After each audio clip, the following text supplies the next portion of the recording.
Hey everyone, it's almost Halloween and we're doing our October monthly review. So this month our major accomplishment is the cedar trail that we've begun.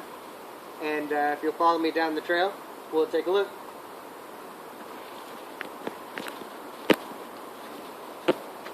So as you walk down the trail, you can take note that the trees on either side we've mulched around, and we want to do that to the rest of the trees. But right now, creating a path for our client is a priority, so we just got the ones that were within immediate reach.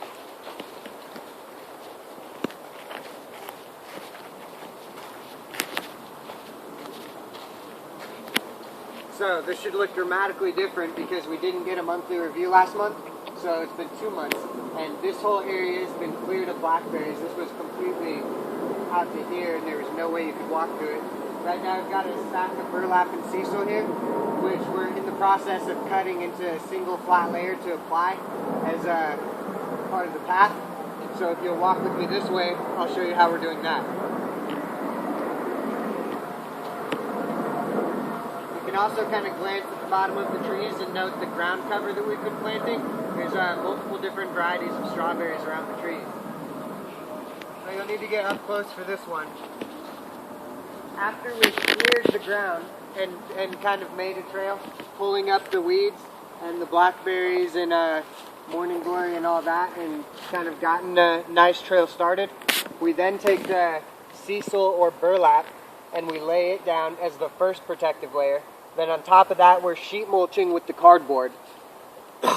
When sheet mulching, you want to have the largest cardboard boxes possible with the least amount of holes, because the whole idea is that we're creating a total barrier that doesn't allow any sunlight through. So no plant can grow through it. There's no sunlight. And the smaller the boxes are, the more edges you have that sunlight can get through, and the more chinks you have in your defenses.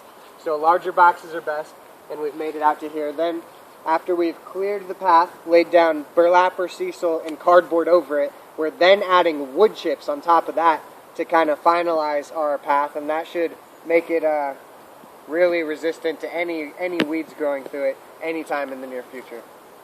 So we're going to pick up speed a little bit as we walk through the rest of the path. We've successfully created kind of a full perimeter path, and so we're just going to kind of run through it real quick so you can get a visual of it in the property.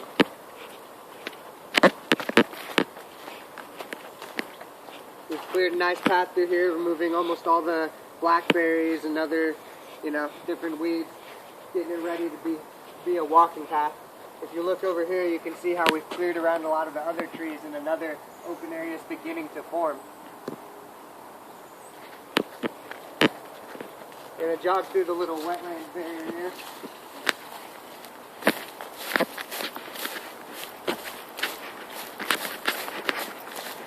This is a nice open area now. This was completely walled off pretty much with blackberries and just viney plants.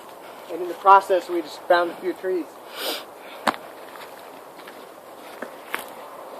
Here we removed a rusty fence that was just kind of falling over in different sides, totally kind of just falling apart.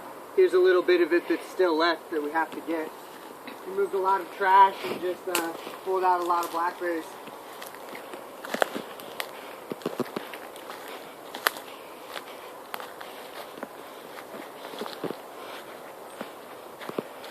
So now we're at the top of the hill. This is the highest point on the property, and you're walking into another clearing that we've created with a lot of trees in it. We've removed pretty much all the morning glory, all the blackberries, and made a nice open area with all these sapling trees. Back over in this direction, we've cleared a whole bunch of blackberries through here. We've doubled the clearing area here, pushing our perimeter that way and also into here.